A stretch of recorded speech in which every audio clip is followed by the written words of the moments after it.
Good morning. Good Good morning. morning. Welcome to FYI. I am Jorette Fernandez joining you with Shara Duncan this morning. It is Monday, the 9th of May, 2022. Yes, it is, Rita. We are so close to a mid-year already, So, guys, how have you been? How's your morning going? Let me know in the comment section.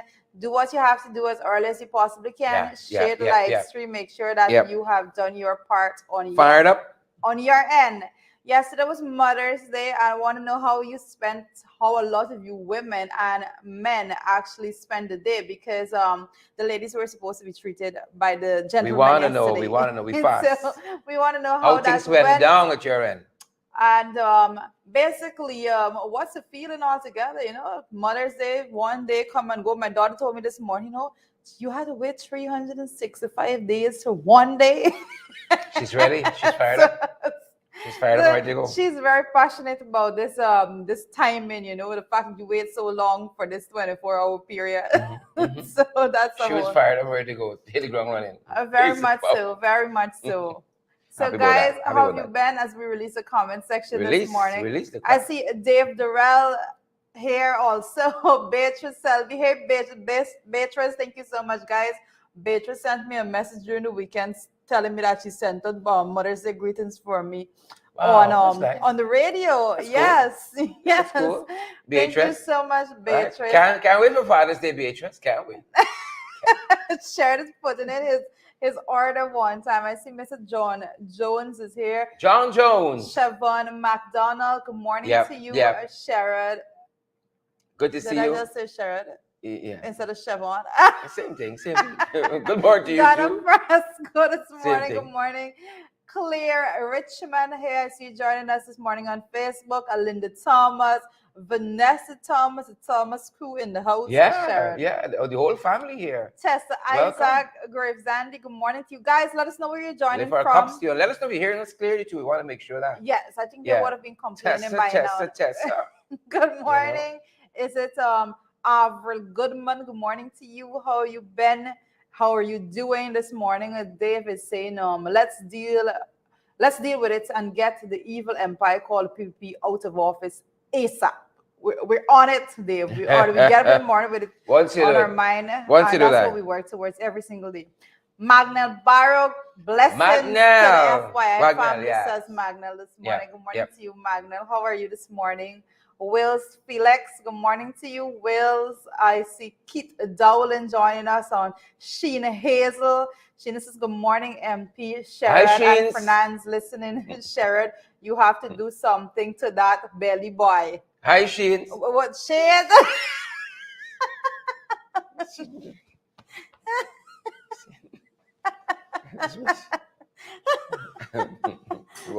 That's going to start me off nicely this Monday morning. I hear you. You make sure I go and run in the park. Sharon, somebody see something I'm not seeing. I don't know. It's Magna. I don't know why Magna gonna wake up and want to do violence like that. It's not Magna. Whoever it's it is. Shane? I think Nigel Price. I see. Just like that. Well, good morning to you too. Whiskey session this morning. Whiskey, how are you this morning? Whiskey session. I just don't get his name. I want to know where did that name come from? But Whiskey session from Tiger Bay. But who actually gives that name, Whiskey session? Maureen, good morning. Thanks for the things. Thanks, Maureen. Elaine Charles, good morning to you. Elaine, I see Savitri. Zal is here with us this morning. Good morning to you, Savitri. How are you doing? How's your family? Missionary Joy De Freitas. Yeah, but missionary Joy De Freitas, given that we know now that this is a missionary indeed that has been doing work here, that changed the dynamics of that name. Conduct ourselves differently. I'm always decent and godly. You are? Yes. Thanks. I can send him the book. I'm gonna send the guys the book. I see Morris is here also. Good morning, guys. Blessed Monday to you all. Guys, it's Monday, so we like to start of the week on a bright note. We have so much negative news to give, but I think I believe it is necessary for us not to come in the morning and just flood people with all that negativity and actually give a person something to calm yourselves with. I see Marilyn Lorimer joining us this morning from Barbados. How are you folks over there? Yvette Wolford is here as well. Shout out to all the folks who are joining us on YouTube, our Yes. tubers. We're growing there. We are. Yep, YouTube yep. YouTube family is We, getting we, yeah, we happy about that larger. because and we hope that more folks discover a YouTube channel because sometimes Facebook don't always work the way you want it to, Mhm. and you have to resort to YouTube. So you must know where to find us. If we're not Yes. on Facebook, one morning, God forbid, we're not here. You gotta check for us on our YouTube channel. Yep, Mhm. yep. There's that, and the Twitter folks, Twitter, and the folks who join us via LinkedIn, all of those guys. Yeah, and we're We're working on grateful. all platforms to get All, it on all platforms. So yeah, whichever is convenient to you, because a lot of folks don't even be on Facebook. yeah. Changing dynamics. Everybody We got to fast. keep up with the times. Yeah, There's so yeah. many changes when it comes to the information platform where you get Correct. information from.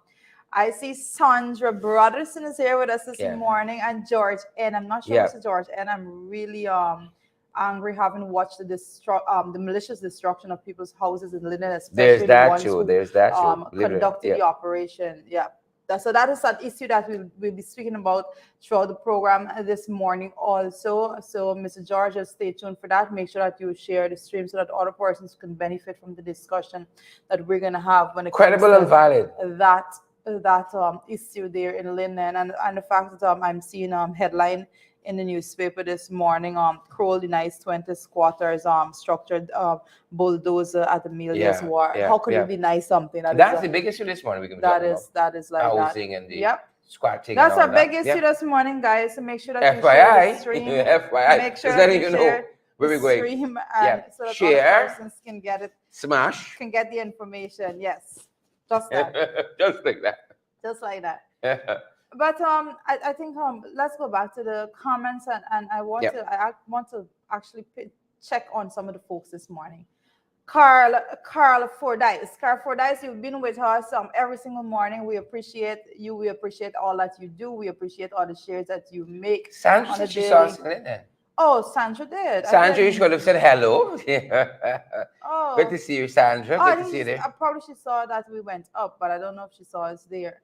But I see Sorry. Paulette Hawk I read Kippens is here with us also. that. Amabel Clement, Amabel, how are you doing? You know, You're welcome. Amabel- Amabel says thanks for the information. Amabel is welcome. from where? I think. Amabel is the boat. This is the devotee. Amabel, how was your weekend? Good to see all of you guys. Gavin Liverpool and Hazel Johnson. Yep. Donna, is it Messiah? Donna Messiah. Yes. Yeah. Donna Messiah. Good people. Good people. This is with the Messiah family. Yeah. I know, like the past Messiah Yeah. family and all of those folks. Marilyn Lorimer is here and Mayborn King. Trust you guys had a great weekend. Happy you guys are here. So happy you guys are here. I see it's Stanislas watching from Sutherland, England. Yeah. this How is it morning. there? How Yeah. is it there in What's Sutherland? the time there? Yeah. You know, Now very it's about 1 interesting. o'clock. in I'm Sutherland. not sure, but Marilyn Thomas and there's Simon Liverpool. Good to see all you guys.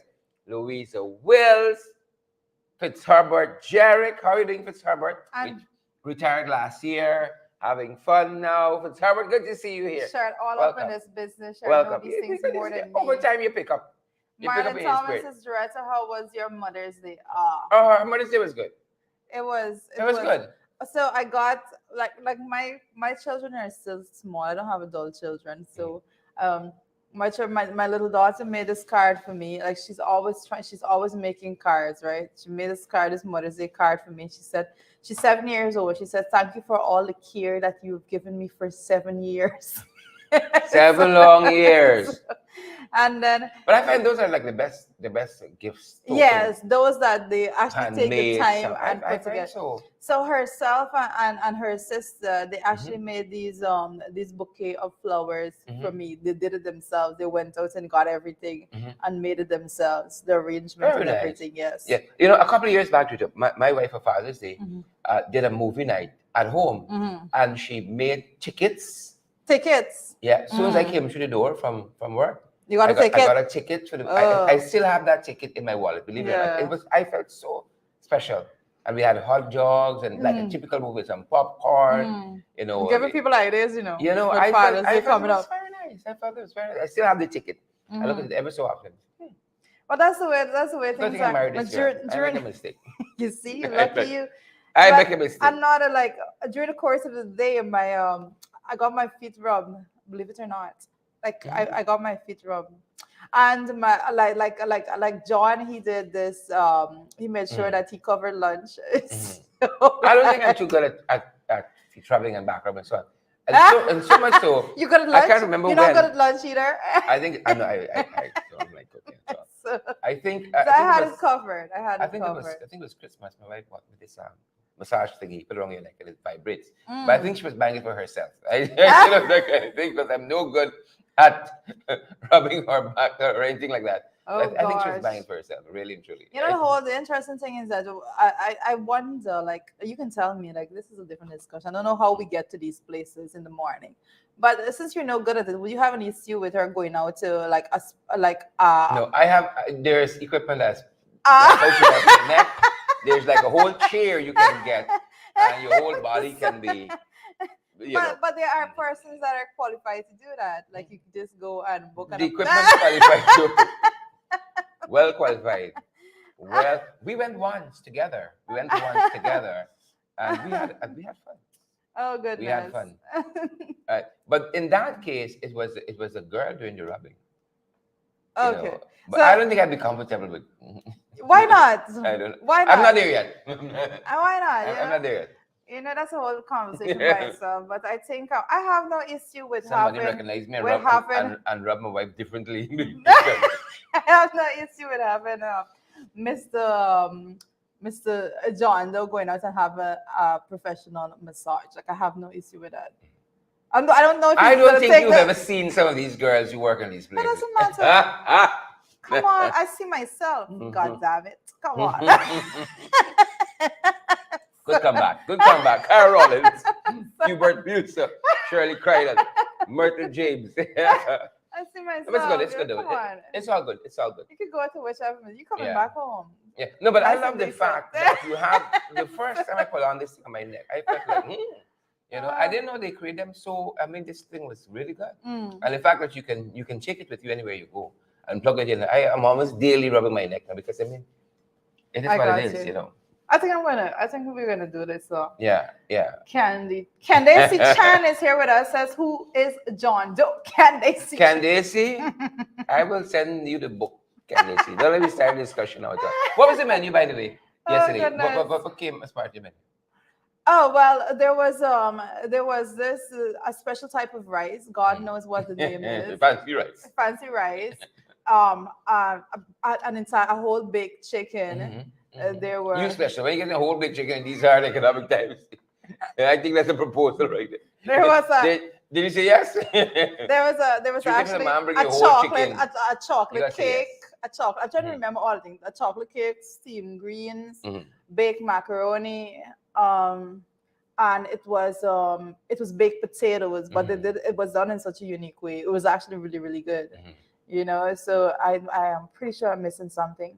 But That's a proposal. Any wine in there? I'm pretty sure. yeah, so there was wine. There was Pretty red sure. wine. There was red Pretty wine. sure that's a Yeah. proposal right No, that was red wine. That was Pretty Mother's sure. Day. That was Mother's Day. No proposal and handing people out. I think those things like there. If I give you a whole chicken,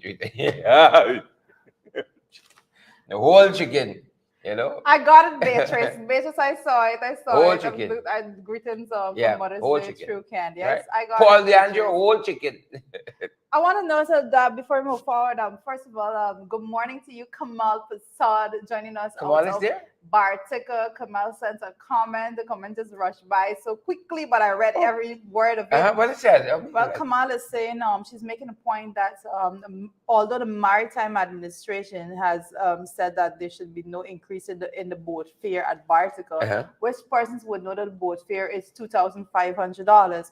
And it was increased during the COVID period because they had to reduce the seating amount in the boat. It was increased to $3,000. So now that regulation has been relaxed because now the boat has been filled back to full capacity. There was an announcement made by Maritime Administration that the fare should not be increased, and so it should be at this 2.5 now that the boat is back to full capacity. However, she's making a point that the boats are still loaded at charging the fare of $3,000 per passenger, although now they're back to full capacity. And this is something that I did speak about this a little bit before, Kamal, and And I want to note that one of there was a big back and forth when it comes to the fact that the IMC at Mhm. the Bartica Speedboat Owners Association, and that whole debacle all together.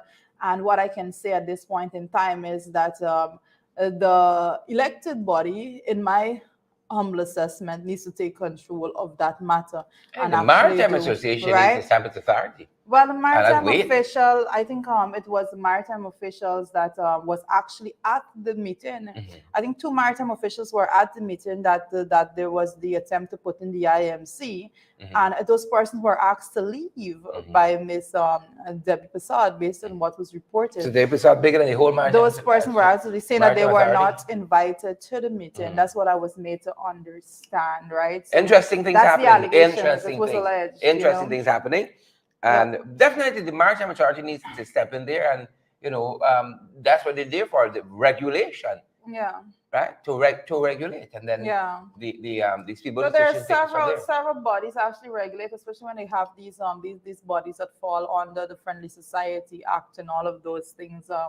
But what definitely work needs to be done. There can be loading the boat to full capacity and suddenly and keeping the fare at $3,000 when you know the $3,000 was only supposed to be at a place for the for that COVID period when the boat was not being loaded at full I capacity. don't think we need to. I don't think we need to exhaust this, but just do what is necessary. Yes, Let's do what is right. definitely, Do definitely. what is right, and that's the trouble. Once you raise the price, people find it hard to go back. The same thing happened with school fees. Yeah. When there was the increase on the what do you call it? They put a tax. I think it was on private schools, and then they raised the fees. And then when the tax was taken off, they never took the fees back Yeah, down. true. Never Very took it true. back down. That's the challenge you Yeah. have. But with all that's going on, the price of the gas and all of that, there's no justification for the boat fare to be at that $3,000 at this point in time. People just greedy. Right. So People just greedy. yeah. Yep. Once you settle for less, temporary becomes Yeah. permanent. Yeah. And That's the challenge we that's a have. situation in which So temporary is many becoming segments of permanent. our Persons society. need to That's need the to challenge speak that we have. So against it. many segments. That's it. That's it. Yes. Morning So papers. So as we go through morning papers, one of the most interesting things that I found in the paper is the fact that, taking it out of Kaiser News, is that electricity shutdown was caused by operation of heavy equipment. That's what GPL is saying. And for folks that folks that are not in Guyana, you will not know of the actual woes unless we tell you. And we can tell you one morning we had to come on here in the dark because there was no electricity at this end.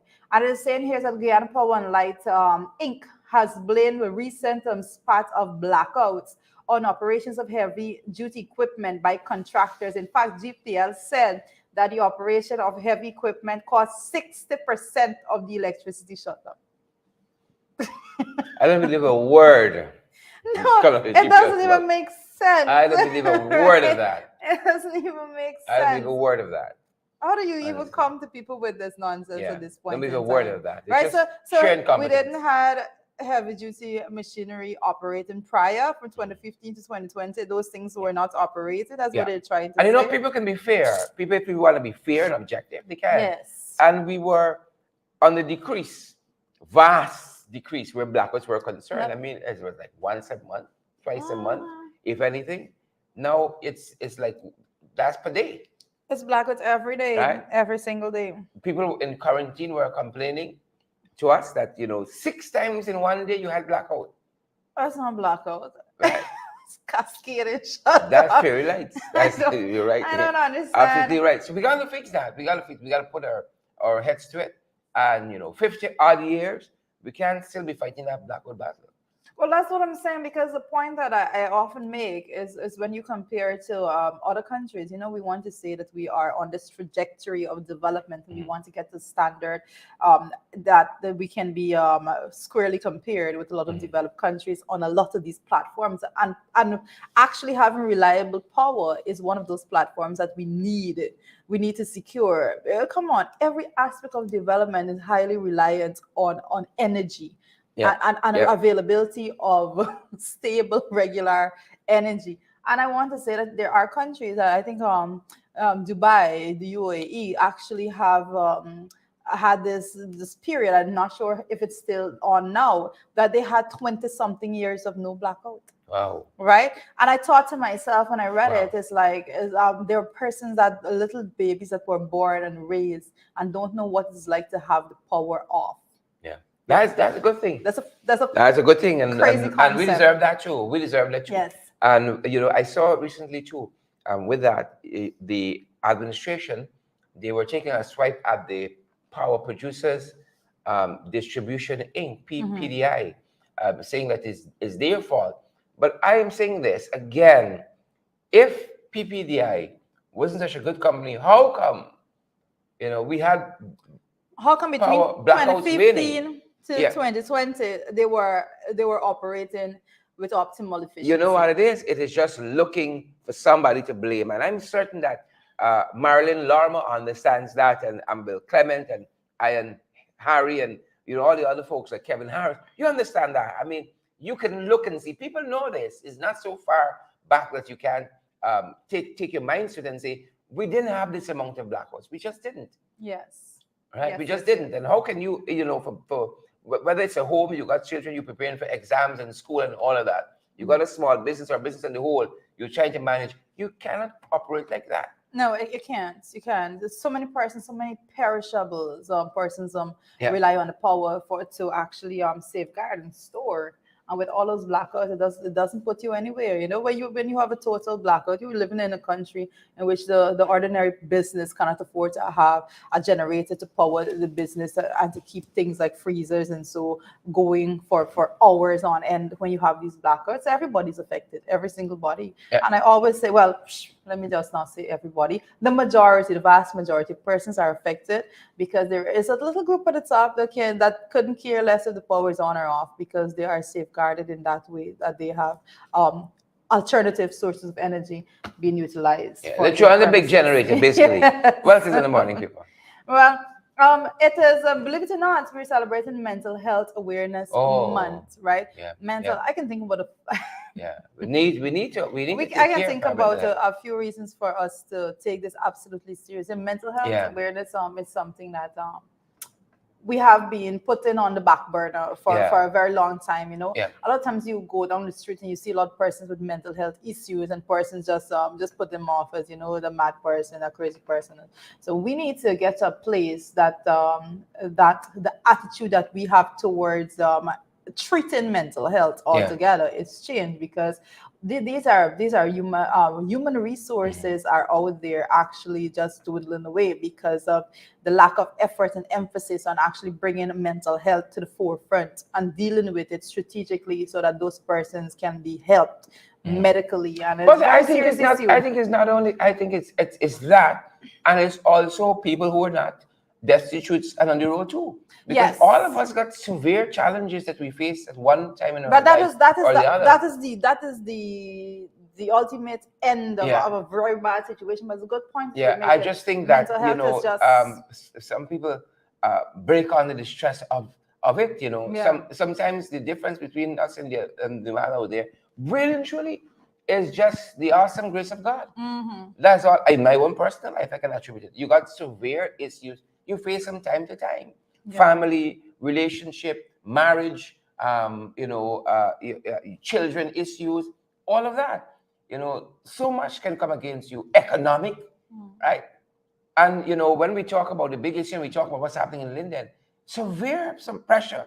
Some people are under, and those things you can snap if you don't have the fortitude. Some people just don't know how to grapple with it, and some people seem to deal with it in different ways, But it all comes back to how do you guard against and improve your mental health. And that's why as we go into the weekends, we always say in our programs here that people must be gentle with themselves. And I remember the first time I heard that, a woman told that to me. We having a discussion and something, and she said, I never thought about it like that because sometimes we just take a lot of stuff too seriously. And the fact of the matter is, if we're not here tomorrow, life goes on. Very true. Life goes on. If you Very leave true. today, you could be buried by Wednesday of next week if so long. And life goes on. Life goes on. I mean, there's a lot of crying at the funeral, hollering and stuff being done, but I ain't hear anybody jumping and say, cover me down here with this person. Life goes on. And lots of us think, we can't leave the job, we can't do this, we work so hard on the clock, it's a relationship we don't seem to be able to define ourselves outside of, or whatever it is, But I think you got to protect number one first, really and truly, because like in the airline industry, if you put on your own mask, you can't help the other person. If something should happen. So it's a real issue, and we don't take it seriously here at all. I mean, if you look at an ad, sometimes on television, you see they're recommending some medication, and they say, oh, for people who are suffering with this and this, and you say, I never heard about any of these things. It brings to mind we could be suffering with lots of those things, we don't even know it, because if you're head hurting, you think I can drink a Malta, it's my pressure. You back your neck hurting, and you self-medicate, you self-diagnose and all of that. Right? So it's a real issue. And there's the extreme where people snap, and their family, perhaps themselves, don't know how to deal with it. Exactly. And you may end up on the road, you may end up, destitute or something like that. But there are people who are going to work every day with real issues. with real issues. But I want to say at this point in time, it's very important that we ourselves we acknowledge the fact that we are all susceptible to pressure at some point in time, and everybody just have a different threshold of how much pressure and stress, emotional, psychological, all those stressors add on. But everybody just have this unique threshold that they have, that they can take only so much, and I think sometimes some of us are just below, that mark. At times you feel so frustrated with the situation, and this constant bagging of an issue in your head all the time. So a lot of us have been at those places. I know I have been in situations that I have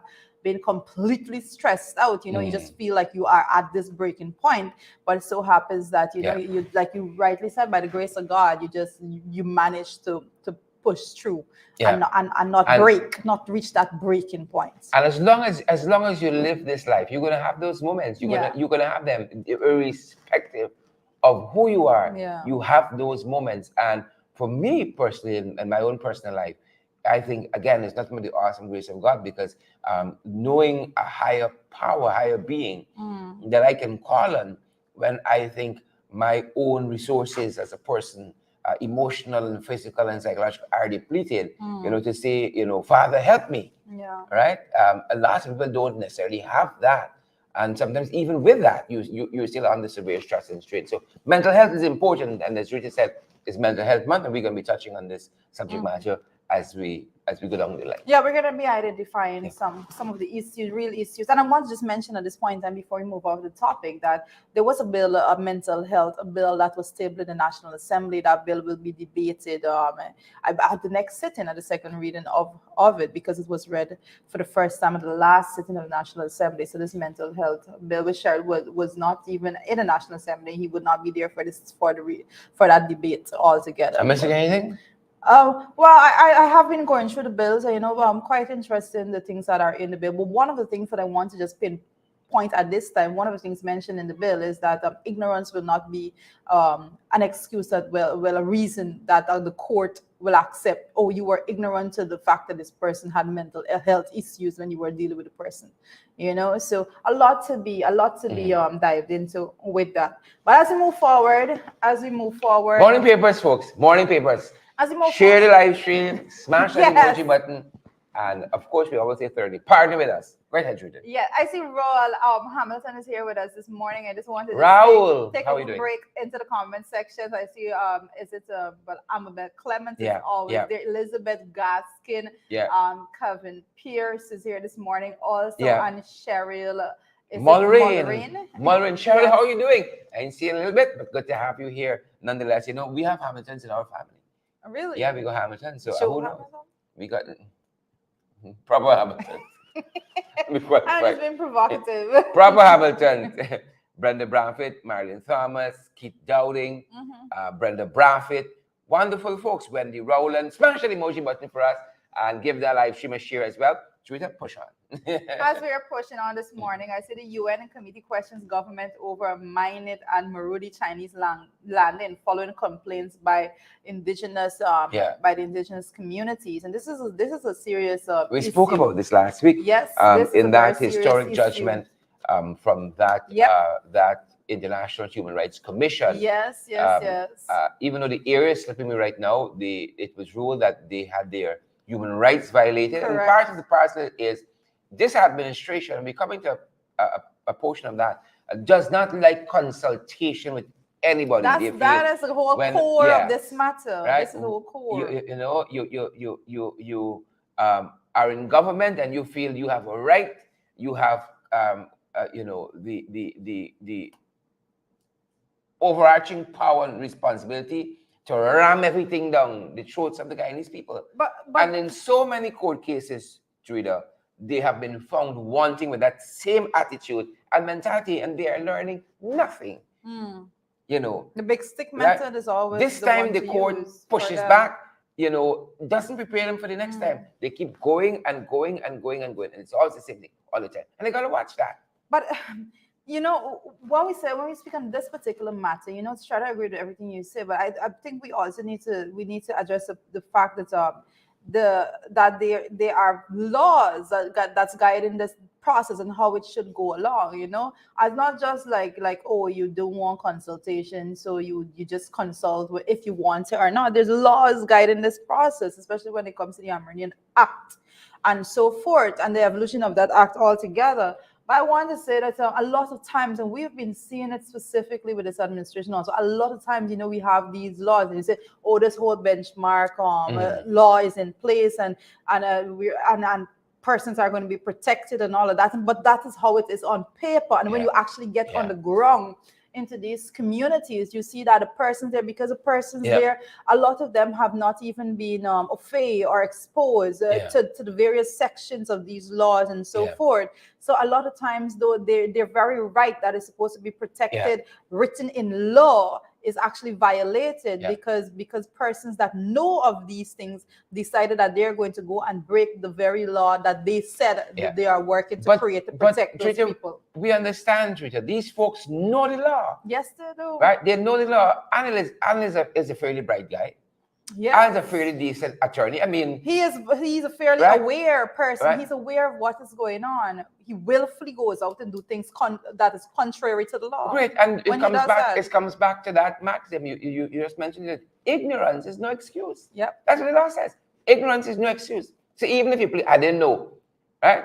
That's no excuse. And what the previous judgment said, is that the Amerindian Act of itself is deficient to the extent that there are other international obligations that we have signed on to that is not catered for in the Act. Correct. And that's a part of the recommendation from that previous judgment is that the Act be amended to include certain things. But we have to look at that. But you know what trumps everything else? Making money. And so the government could that's what's going on here. Farm out the Amerindian people's land, our indigenous brothers and sisters' land, to companies to make money for themselves and their cronies and cohorts at the expense of our indigenous brothers and sisters.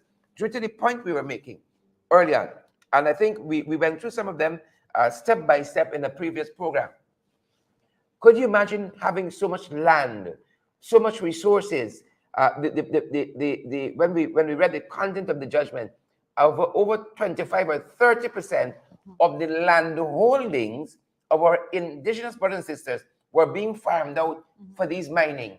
One aspect, I'm trying to remember as best as I can, the name of the area and the people, you had over in one area, over 100 concessions, right? Mind you, none of that is coming back to the betterment of our indigenous brothers and sisters. None of that money. Could you imagine being wealthy, filthy rich, right? And people are coming and squat on that wealth. Could you imagine having Elon Musk kind of wealth? Billions of dollars, and you're practically destitute. But I want that is wickedness. I want to make the point, and I think that this is a time that people need to recognize the similarities in how those matters are treated. We're in Guyana, and we have the indigenous communities, and they have their lands. The persons are being given, well, illegally given rights to go and mine on their land, even without any consultation, without any financial understanding. All royalty is being paid to the state. Whatever royalty is being paid is being paid to the state, not necessarily being benefited by the persons that live in the actual communities. Very poor communities. And I want to make the point right now that those persons are actually living as though they're tenants in their own land, because those wordings that we're using, and the very terminologies, it just fits in so well. Yeah. There, you're living, you're working, you're living off of the land, working the land, but then Mhm. you have these massive companies coming in and just reaping every single benefit Yeah. of it, and just walking through as though you're just there to you're just there as You what. know, as these guys, Mural King and Chin Sing and GT Boy, Roderick, Jerick, and all the other guys, share the live stream for us. Um, I will put an asterisk next to poor for the sense that, what was the proverb that says, unless the lions have their own historians, the tail of the hunt will always justify the hunter. Mm. But because we measure up being, I think, I know where you're well coming to to. do as to having a house and car and so on. But I It's think actually the if measurement of poverty actually have a financial value to it. if So I you get where you're coming from when it yeah, comes to certain my thing communities. is just like, for instance, how many people age well. Indigenous people live long. You don't Quality of find life. the quality of life, so they could be rich in health. If they choose a simple way of life, I mean, who are we? People who live off the land. I mean, now look how the world is coming off of fossil fuels and going green and all that. And these are people who have lived green for generations, and we're now going back to that. So that's the only thing I would say. I put the Well, asterisk next to well, I next to want to green. no. But the wealth I is get that. theirs. The gold in the ground is theirs, and the other mineral wealth, manganese and all of that. And people are coming to it and raping this country, pillaging our people, right? And the people at the top benefiting. And again, our indigenous brothers and sisters don't have those resources to their advantage But to use however they choose to use I it. want to put this in perspective. Yeah. I get the points you're making, and I want to make this point also that it was Sharon Rupchin Edwards when she was when I was doing economics at University of Guyana. She was Economics lecture at the University right. again. She's an economics lecturer, and she's one of the PSs anyway. It was her that made a point that they went in. I believe that they were working with some international organization doing research, and they went into the hinterland, and they were talking to folks on the ground, and they were saying, how are you dealing with all the stresses of poverty? And the response of the woman gives the stresses. You look more stressed than me. So I get that point, but I want to be very specific when you talk about how these things affect those persons. Persons going into these communities and actually working and benefiting from the natural resources of the land, and coming out, and the people that lives there wasn't consulted with, and they weren't given the basic access to the resource themselves. Because when you talk about when people listen to me, and I'm very passionate about this, man, when it comes to the whole topic of equity, I always talk about equal access to actually be able to uplift your standard of living. There's no point in saying that, we're going to give an equal platform if it's not an equitable platform, because the persons there will not have certain resources if they even want to go and work the land and mine the land for the benefit of the community, because they weren't given that boost for them to be actually equitable in their pursuit of that. But I want to make the point that one of the things, some of the major challenges with when these large mining companies go into the community, is the fact that the water is now polluted, that every single person there depends on. That's one of the largest issue that you have in these communities. There's hardly a community that have these large scale mining that the water that these people rely on to do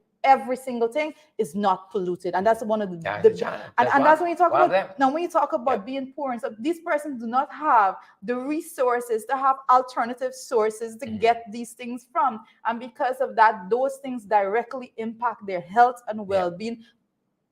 Children children, all people, all of those folks are affected. Yeah. Every single person Yeah. because of that. And it's a very deep And part of what has been happening is that discussion to have. instead of the minister consulting and getting the permission of the But they Amerindian don't settlements and care. They so don't on, care. the settlements got to get permission from them. And that is Yes. what part of that landmark judgment recently, told us. But again, we're seeing, additional settlements. And we've spoken about places like Kanubali, Hururu, and some other places that really should have been saying for the last few months that they don't like the way they've been treated. Yeah. And, they've been a call for the National Two Showers Council elections, which has been much delayed as well to be ran. But we understand why. Yeah.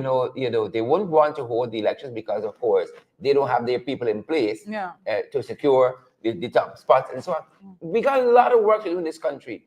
And an overarching point I'd like to make is that while there were there are issues on any government, this particular administration, this particular iteration of the PPP regime's administration seemed to be like Donald Trump. Every day is something. It's like in every sector. There isn't any smooth governance, any smooth management. It's in every quarters. People got issues with this government. Yeah. In every quarter. Yeah. And you cannot lead well. You cannot, I think, manage well. From conflict to conflict, that's how they're managing. From conflict to conflict. Yeah. But I just want, in closing this discussion off, I just want to say that, a lot of times what we're looking for in Guyana, what specifically the things that I value the most is that persons must always have this equitable access to make their lives better, equitable access to resources to make their lives better. And I want to say at this point in time, a lot of people like to pronounce on indigenous rights and what should be and how indigenous communities should operate and all of those things. I don't know a damn thing about it. A lot of persons I see in that area, and I want to say that there is nothing justifiable in nobody pronouncing on how those communities should operate, the level of development that they want to see for themselves, and it is up to them. Which is important. It is up to them. And that is the what problem. They want. If they want nobody's the AC asking that. Who went to have a meeting and said, "Oh, do you want to touch roof now? Or are you thinking that's how you want the community to be redefined and for you to have air conditioning in your homes and all of that?" Who determines that? Nobody else have the right to determine that. It's those persons' responsibility. They need to have the equitable access to the resources in order to elevate their life to whatever standard they so desire for it to be at. And that is my state on that. But as we move forward, folks, on the international front, Sherrod, I'm going to let Sherrod take us through this as what is going on in the Philippines today. Yeah. There are elections, believe it or not, in the Philippines right now. Yes. Elections happening, and the folks are, there seems to be a particular candidate that is what do you call it? That is leading, and he is the son of a former dictator in the Philippines, and but people are hoping that the son is not like the father. The name is slipping me, Ferdinand. It's right there. It's right there. But nonetheless, those elections are today, and the people are hoping that they make a break from the past.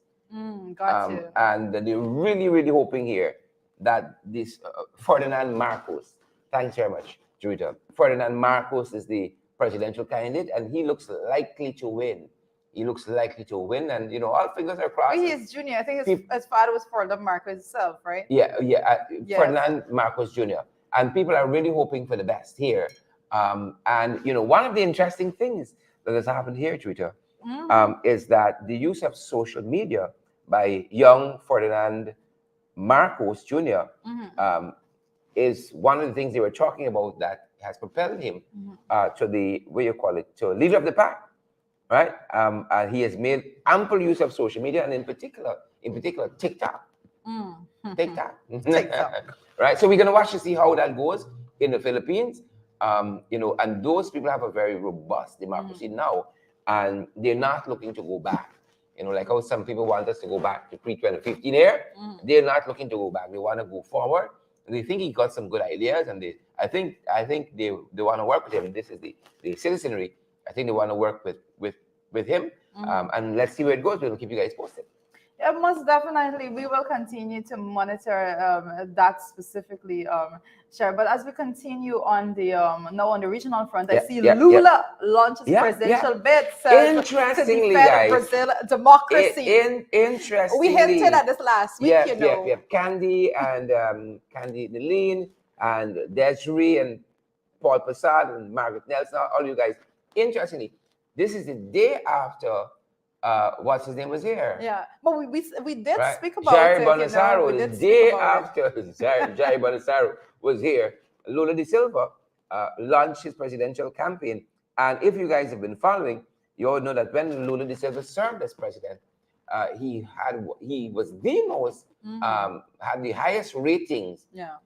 in the world among world leaders. His Yeah. popularity level, and really, I think did some good for Brazil, and left on a high note. They had to force him out. He served his time and he left. They tried all kinds of things. He was in prison. They had him on corruption charges, was exonerated from a lot of those things, and now making his bid. Again. Yep. Making his bid. The day after Jair Bolsonaro was here. We made a point last week when the Brazil president was here, also because Lula is no ordinary contender. He is no ordinary person to compete against him. And I think I know they will be doing a lot of polling. The polling has already begun, and so far. Well, some people don't like poultry. Well, that's another Some case. folks don't like poll and so on. And Guyana persons probably don't like it at all.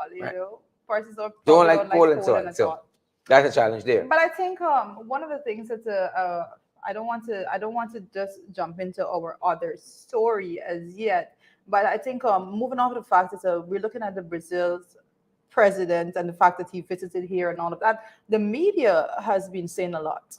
The media has been saying a lot about that. The media has been saying a lot, and one of the challenges, we had International Press Freedom Day recently, and our local guys went out to say, how free great the press it is, and nobody's buying that. Nobody whatsoever is buying that. And as Rita said, there has been some talk. The folks didn't like how they were treated, the media, that is, journalists, that they weren't allowed to quiz Irfan and Bolsonaro on what's happening.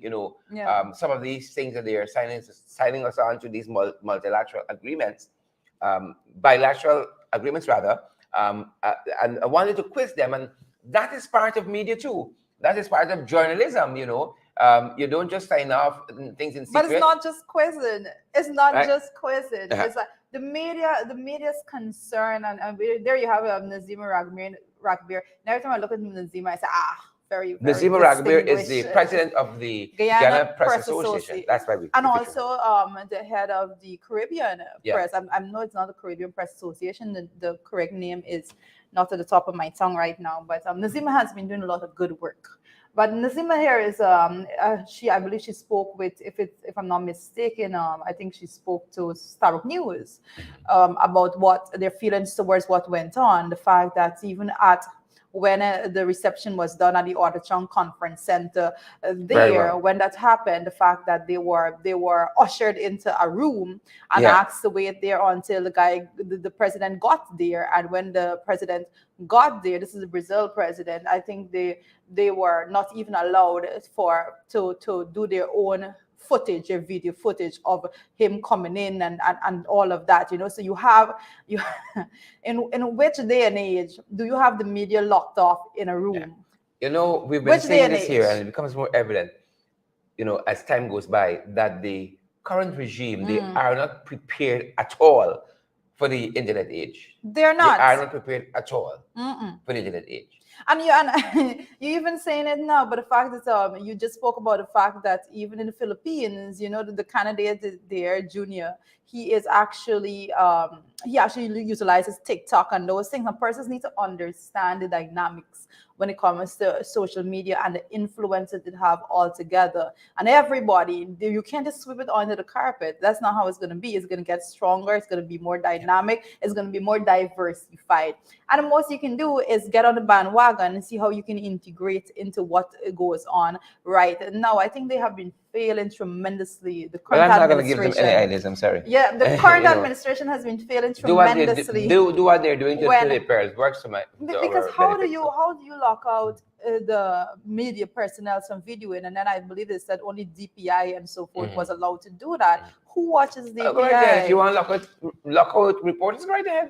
Oh, Go right ahead. Your term can be short. That being said, Sambrook News had some choice words for them based on that symposium that came out of the launch of their media academy, whatever it is.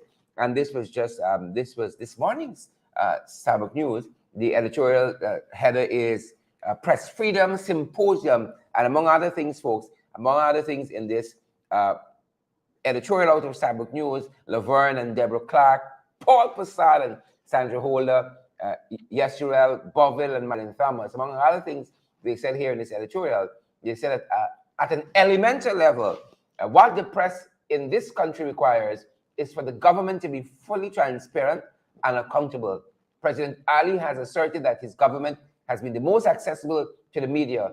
It isn't much to boast about with a ruling party that has been historically adverse to openness to the media.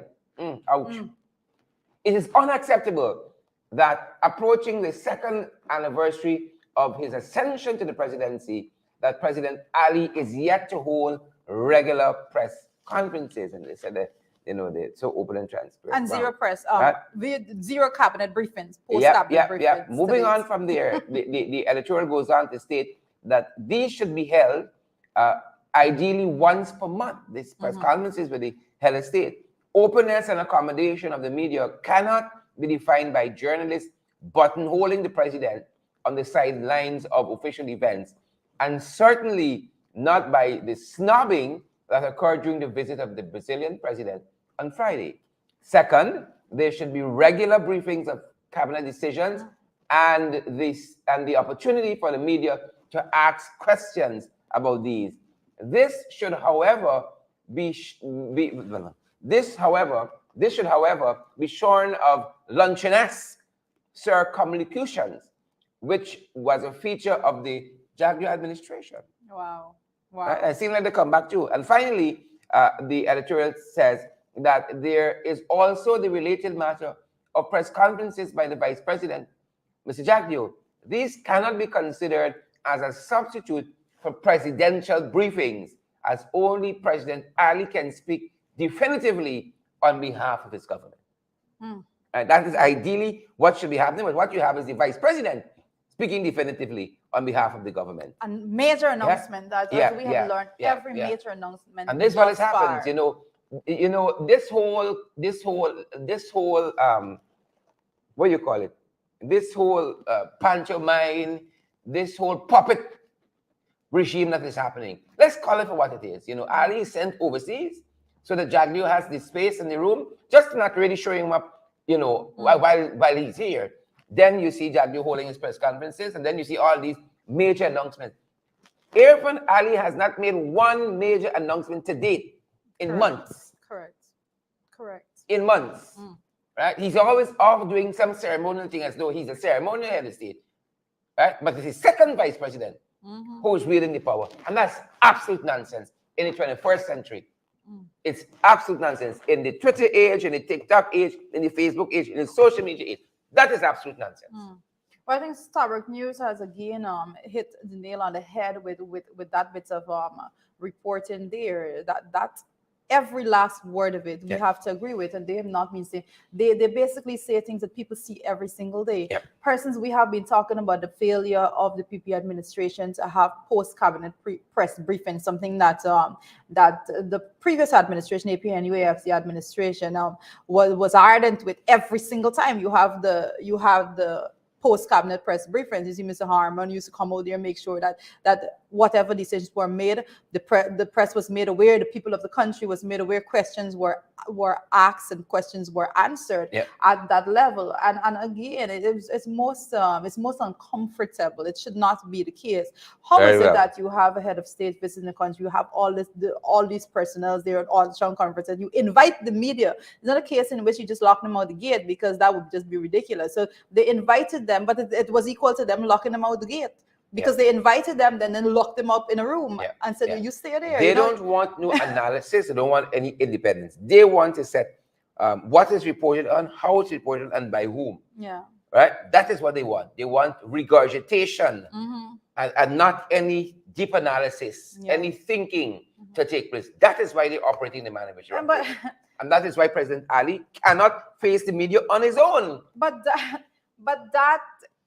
that cannot be. I don't understand who is given the directives and the advice when it comes to the way in which they operate with the media altogether. Who is given the Jack, you know everything. Who is given the PR advice how on you that give advice to matter? people who know everything? It doesn't matter. It doesn't matter how much you try to conceal the information and block off the dissemination of that information altogether. It doesn't matter, because the fact is, the age that we're in right now, the information age as it is known, persons will get information regardless of whether or not it comes from you. I say to go down that road. Go down that road. The tenure can be short. Go down. Continue, proceed.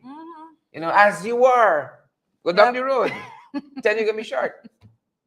Right? Oh my goodness, it's just crazy. Accidents are continuing locally, Judy. Accidents are continuing before we locally. go to the accidents, also I just want to make mention briefly that there was a freak storm in West Coast Berbice, and I think I believe it was 20 properties suffered damages during that freak storm at Bat Settlement up there in West Coast Berbice, and this is something that, you know, so every once in a while we actually see these things happen, these little freak storms, and so we definitely need to be looking. The experts in climate change need to be gearing up, you know, booting up as it comes to what strikes me. I this is the May June rainy season, so I can put an asterisk next to freak storm. Is the fact that we have so little warning every time. Yeah. You know, you have so little warning. It's like you were never able to prepare for anything. You never got a warning and say, oh, you know, expect X, you know, batten down, anchor down, bolt down. Yeah. Right? You're always caught off guard here. Yeah. It's crazy how that is. Even in May, June, when rain is expected, the authorities still be caught off guard. But we have to get a point. I know, like in persons that are looking from the US and in New York, for example, you just visit in there. You know, you don't even have to be with a carrier. Everybody that is in there within their zone in their space gets a message saying that expect heavy rain. Don't travel in this area. There are expected flood in here. You know, stay in at this point in time. So we have to get to that stage in which we prepare our citizens so that they can make their own arrangement at home to safeguard themselves from these things. That is in the ideal world. It's going to happen. It's not going to happen under this administration. That being said, though, accidents continue. We've been chronicling this. We even had a feature on our Friday night in the Ring program where we looked at accidents of April, and you know the carnage continues. This was yesterday, somewhere in Sophia. This happened. So there is this here, and you know we continue to say to people, you got to exercise all of the 5 C's: caution and common sense, and all of it. I think we know it by heart now. It's the practice, and then we don't know what we have to do. You know, it's just doing the right thing. It's like the regime, right? Yep. But we know what the right thing is, and this is some of the video footage coming out of that accident yesterday there in Sophia. Is it set? It's coming. Perhaps. It's coming. It's coming. It's coming.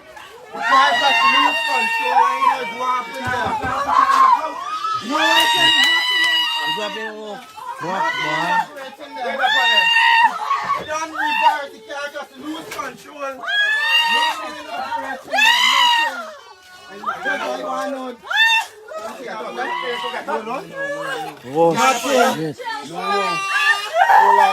Hold on there. Nothing there, you can't just lose control, nothing. Don't reverse, nothing. Hold on there, man.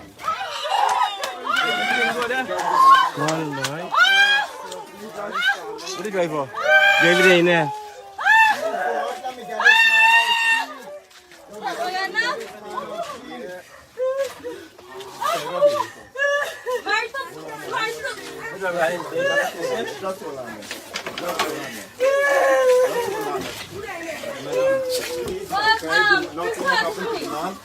Just hold on. We carrying just lose control.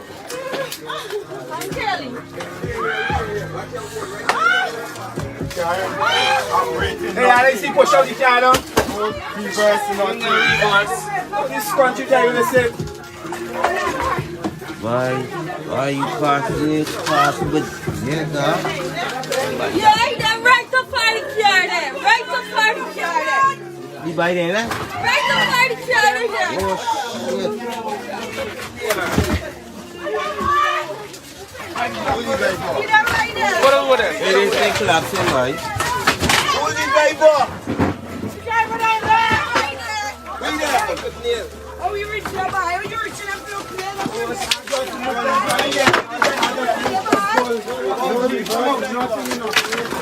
Gonna kill him to fucking to them back. Come on, wait. Come on, wait, buddy, wait. Hey. Run out, you reaching down back. I don't know. The car just ain't operating, nothing. I'm operating, I ain't flying on the fucking road. You see how I am operating.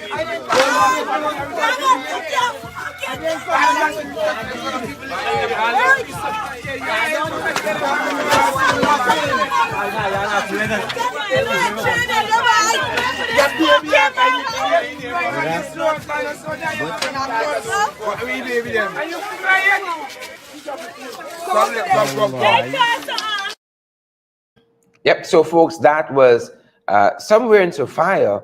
And again, we want to advise that, we be cautious on the roadways. And then there was, this happened at Mahaica overnight, and there was a fatality which, resulting out of this accident at Mahaica, where a car slammed into a concrete structure by a bridge, a culvert.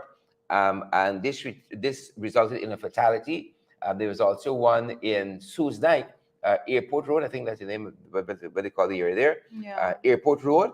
It was just advising people to let's be more cautious, man. Let's be more cautious. Please and thank you. Some of it avoidable, but here we are. Judah, here we are. Here we are. We know we've been cautioning persons every single day, every single chance we get. We've been cautioning persons to make sure that you use the roads carefully, you don't drink and drive and all of those things. A lot of times we have persons just believe that they can go home from work, stop at the shop, take 2 drinks, and then head out. And a lot of persons are also genuinely tired, being exhausted, overworked, and driving on the road, like literally falling asleep behind the wheels. So many issues, but we'll be saying you have to be more careful on the roadways. And I have to acknowledge also sometimes some things are genuine accidents that could not be avoided because of X and Y and all of that. But the majority of these accidents are because of persons' own negligence, if I dare say. Yeah. Moving on, folks, and the biggest issue this morning, we head back to Linden and what's happening there at the Amelia's Ward, what they call phase 2, the squatting area there, quote unquote squatting, because we said quote unquote squatting because some of the folks there, Trader, got papers, as them boys say, papers for the land. I have some. I made sure that I gathered some of that evidence myself, because I like folks that both Sherd and I were in a Linden on Saturday, along with other members of parliament, even Sears, German Figuera. We have several councillors there from the RDC also on the ground there. And we actually did a walkthrough of the entire area, stopping at every single structure, every single home and structure that was demolished under the instruction of the administration, and heard those stories firsthand as to what is going on. And I must say at this point in time that there is no way on this planet that we can actually come to grip with the fact that Kroll is now denying that 20 squatter structures were bulldozed at Amelia's Ward. Actually denying that. I want to ask the question if he was ever on the ground. You as the minister sitting there, you heard of this devastation. Did you even decide to go and set foot on the ground to go and see what went on? No decision of that. He's yet to go on the ground. And we walked through the areas, and I want to say that the maliciousness of it's something that I had to see for my own self to actually comprehend the seriousness of what went on, because it is absolutely impossible for them to justify the actions. You know, you have one structure, one foundation being ripped out to the ground here, and right next to it, in check, Yeah. not touched. Yeah. You know, and one of the more serious things that I saw is the image of a young man's house, an entire house. This is not a shack or anything like that. Persons need to understand, because a lot of times when the word squatters are used, persons have this idea of these little knock-up places. Huge houses are constructed in the area. There is a committee in place. The committee was in talks with the administration. They were in the process of regularization. Correct. This is not a 20 house situation. There are Yeah. lots of houses behind. I don't want to give a number to And in the lots amount. of these instances, you had some folks known as Powers and Fraser Yes. who were acting on behalf of the administration Yes. in giving out house lots, Accepting money money for them, from persons. and persons who would have built on those lands, their houses were broken down. Correct. So, but I think part of the larger challenge is like, what is the overarching policy of the government where housing is concerned? Where squatting is concerned too. Well, all of that will be part of it, because if you have an overarching policy with housing, squatter settlement is going to fall in. Because I only ask because when you look at some areas like Canal number 1 and 2 and so on, by the Conservancy dam there in Canal, there is a squatting settlement right on the Conservancy area there, and instead of them being bulldozed, and these were houses regularized too, electricity, right? water. They got electricity and water in 2020 as soon as the administration came in. So, like, what is the policy? Is it length of occupation? What is it? Is it which party you support, where this quality settlement is, or what have you, that dictates whether you get light and water, whether you get relocated to another piece of land? What is it? And that is the thing that is nebulous. That is the thing that is nebulous, And while that was being done, you had the Minister of Housing and also the Attorney General. They were in another area, regularizing housing there. They were in another area, and I think this is during the weekend. over the weekend. Yeah. This think is it's Region 2. Walton Hall and Paradise residents who were told they're going to be given their transport and so on titles to the land recently. Which region was that in? Right? This is Region 5, I think. Region 5. Yeah, Walton. Okay. I may be wrong. It could be Region 5. I can't remember. Right? We're going to double check that. Right? But again, you have that kind of thing happening, and people just want to know, what is it? What is the policy? What is going on? Right? What is going on? No, it was Region 2. I was Region 2. right. Good, Yeah. good. Because that's the best of my memory. Know that. The FYI. I know it's Region 2, folks. Yeah. Region 2. So, like, how do we proceed from here? And it didn't matter whether these structures were cleared. It didn't matter whether there were people inside. They just went to Amelia's ward with the intention of mowing down those structures that were there, to the effect that you had a notice that was given out on the 5th that there would be a meeting on the 12th to determine the way forward. And on the 6th, bulldozers come and broke down the house, broke it down. And then you have a minister who's going to say to us publicly, he don't know, right? No, but he don't know. It didn't happen. Basically, that is very dishonest. Very dishonest. Right? And that does nothing for the situation. If you didn't know, you don't know. Well, go and see what's happening there. You think it's a freak storm? A freak storm didn't pass through there. A freak storm didn't pass. If it was a freak storm, it was the government. Yeah. But again, it's the information age, and unless we had the images of the literal bulldozer pushing the house over, unless we had that, then they would have been able to get away with murder. The minister, we don't know about that. Ministers, because I put in Rodriguez there. Police They accompany gotta put their boots on the ground. That was the freak storm. They gotta put their boots on the ground, go into Amelia's ward, the spot here, and confront those citizens and deal with the situation, pretending it didn't happen. It's not gonna work. But I want to also make the point that you can't just pretend as though these discussions were not in process. You had representatives from the ministry. Persons are saying that they're the ones that went in there and actually mark out on these areas, give it a number. AW26, I mean, and all of these things were done right Yeah. there, you know, Yeah. because of those They're in the process of process of the regularization. regularization. Yep, they had a committee Yep. that's in place, been talking with the ministry, and that's why it has struck everybody as such a blow, such a surprise, you know, and this dastardly act that you're gonna want to establish some settlement down at the back, and because people in the part of the what you perceive to be a road, right? You can just break down the houses like that in the most vicious manner. How you gonna see a way like that? How you gonna see a way like that?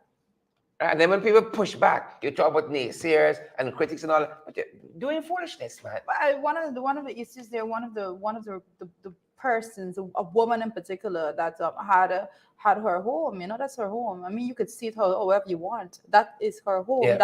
That is a shelter over her head and all of that. She had that literally pushed down, everything there scattered. You know, I know one particular image that's stuck in my head is the fact that there's her bed, a teddy bear on it, zinc sheet on it, everything just flattened out. Yeah. On the ground, and she's Yeah. literally there sitting in the rain because she has nowhere else to go. This is somebody that I learned had been had basically ran from an abusive relationship, and now she is there trying to survive, basically to protect her own self and her own life. And instead of the administration working towards protecting, empowering, safeguarding her, they went and further destructed, Abused her. and that is the For correct abuse her. word. That's what That it is is. the correct word. Right. They went and Yeah, abused yeah. her. And for again, her. you know what's happening in the indigenous community mirrors this. No consultation. You send a notice. You want to consult with them. Meeting on the 12th. The people are preparing themselves for that. And then you come as MP German Figueres says and even says like a thief in the night, and you break down their homes. You know, and then you go and you say that you care. Our people from Region 10, But the you care. worst People one, from Linden. the worst Madness. one was the worst one that was reported was the fact that this elderly woman that was in the house, that Yeah. when they were trying to push it down, Yeah. and they went in and physically dragged her out of the house and then proceeded to push Yeah. it down. Yeah, you had a young man too who had papers for his house, Yes. being granted permission to build there, Receipts Right? of payment and at least he said from about lands three, and survey. about I $3 have million, copies of those. you know, worth of structure, Yes. just broken down, you know. And we wonder why young people don't have no time with this country and just want to run out and leave us. You know, big people want to run and leave much more than young people. It's stuff like this, frustrating, working hard. You know, working hard. These are not, and I want to, And I come want, home to be yeah, greeted by that.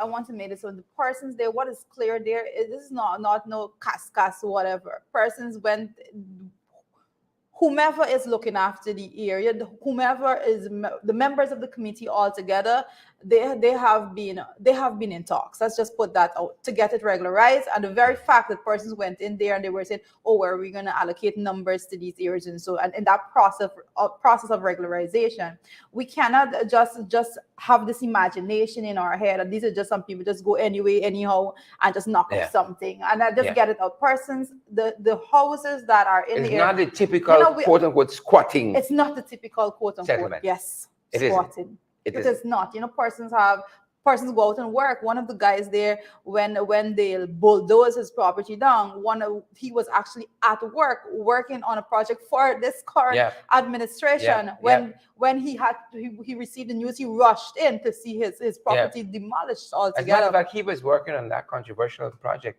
The Bamia, Correct. the Bamia school, working for those contractors there. When he heard that his own home is being, as you just said, bulldozed to the ground.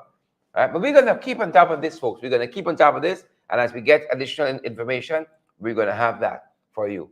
Right? We're gonna keep on top of it. That being said, guys, we're a little bit over our time. We want to thank so many of you for starting the week with us, pulling up your chair, pulling up your cup of coffee, whatever else you're having for breakfast there, cup of tea, Milo tea, coffee tea, your cup of tea, pulling that up with us and spending the last hour or so with us. It's our privilege to be here with you guys. Yeah. Yep.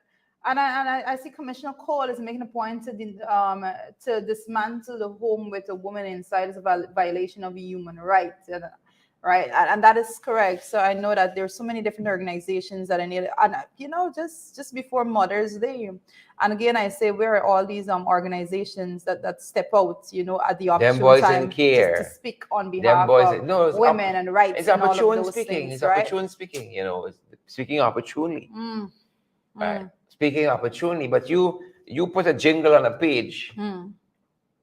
right? You get the Everybody whole chorus. activated. They're activated. You get the Suddenly. whole chorus. But Yeah. when real effort is needed, Mm. right? Effort and attention and action is needed. Missing in action. That's what they are. Missing in action. That being is said. correct. Yeah. That is correct. But we want to thank Deborah Clark and Wilfred Sears and Chisel Chipper. Get some simple names to win a man. Oh, Brenda Braffit and Edward Gonzalez, always from the Bronx. No place else. Amabel Clement and Marlon Thomas. Thanks for joining us today, guys. Thanks for joining us. You all know you got to share. If you haven't had a chance to do that as yet, hundreds of you still watching us. We're so privileged for that. Hundreds of you watching us. Share and smash that emoji button. Guys, partner with us as well so we can continue to do more programs like this. You guys, you don't have to send any big set of money or that kind of stuff. Whatever you have, help us to move these programs forward. We'll be so grateful. So, Chisel Chippers is saying we're available on Zelle, Yes, they've been good stewards for the money. You're very right. We've been good stewards. You all see what we've been doing. Available on Cash App, available via Zelle, PayPal as well, MMG, MoneyGram, Western Union. You want to know any more about this? 627-6963. In the diaspora, of course, might need to put in the area code 627-6963, 592-627-6963. I see Pamela Fontanelle is saying, I love the energy. We have, I always say to me, come on in the morning, we have like the most devastating news to bring on time, but we don't want to add as much as we possibly can. We try to bring it over in the lightest manner we could.